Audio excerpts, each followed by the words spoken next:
Hi guys, you're here with me, Jen the Taxidermy Witch, and we're listening to Hole, and we're talking about pumpkins and jack-o'-lanterns. Are you excited? I'm excited. Alright, so here's the deal.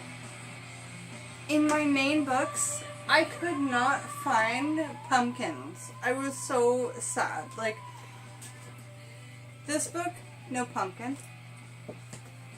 This book, bips and bobs and little like snippets on pumpkins, but nothing to talk just about pumpkins. Really shocked. No pumpkin. If you guys have these books and you can find pumpkin in them more than just a snippet, please let me know. So, I did find a good snippet because we always like to look at the yin and yang of the herb or the vegetable.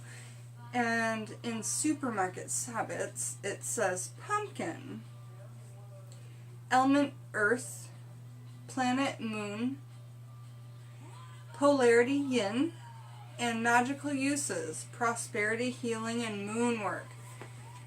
A pumpkin looks so much like the moon, doesn't it? Like, it's just so, like, lunar in shape, lunar in feel, lunar in vibe, okay?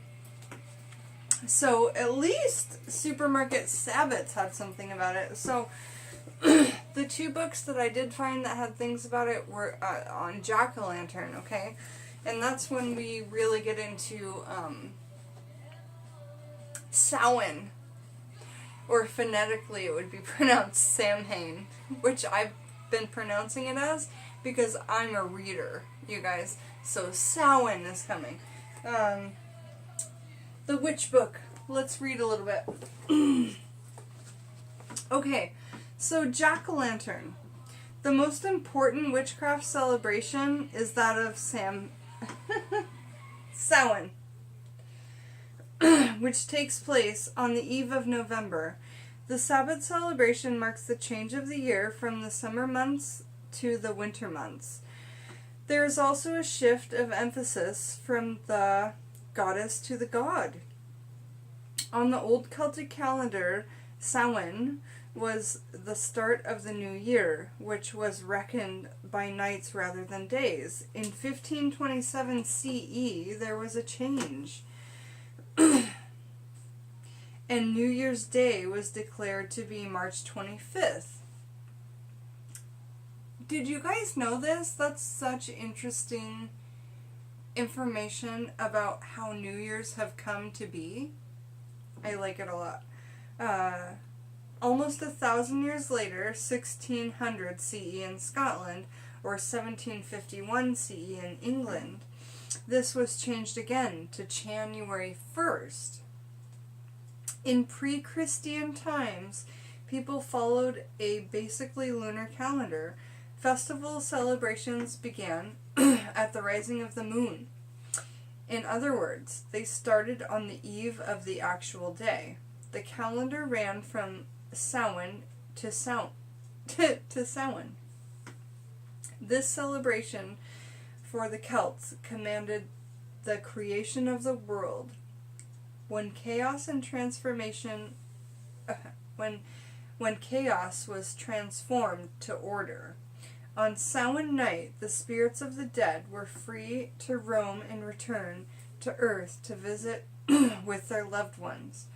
I'm really going to try and channel my father, post all of that. And I'm actually going to have a talk with him pre-post. And if you want to know what any of that means, please comment below. I'm going to keep talking. Okay. On Samhain night, the spirits of the dead were free to roam and return to Earth to visit their loved ones. It is said that the veil between the worlds was thin on this particular night. When the witches and pagans went off to their Sabbats and other Samhain celebrations, they would carry them with a light to symbolize a departed spirit traveling with them.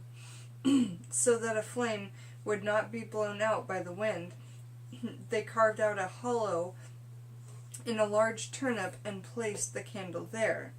Many years later, in America, the idea that it was the spirit of a dead loved one being carried, a face was carved into the side of the pumpkin. The primitive lantern became known as the jack-o'-lantern. It's also from these beliefs that the idea of ghosts roaming at Hallows Eve came about. Jack-o'-lantern is also a term applied in some areas of, I'm sorry about my pronunciation, y'all.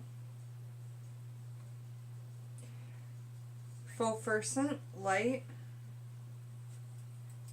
seen over swamps and marshes, otherwise known as swamp gas.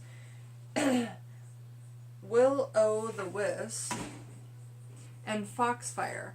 In Ireland, it's sometimes called San Niglage, or Jack of the Bright Light. Together, the Celtic ideas of returned souls is believed by some to be the soul of a dead spirit who was wandering, searching for someone or something. Okay, let's go to the next book. And that is this, by Raven G., an encyclopedia of Wicca and witchcraft. There's not a lot to say.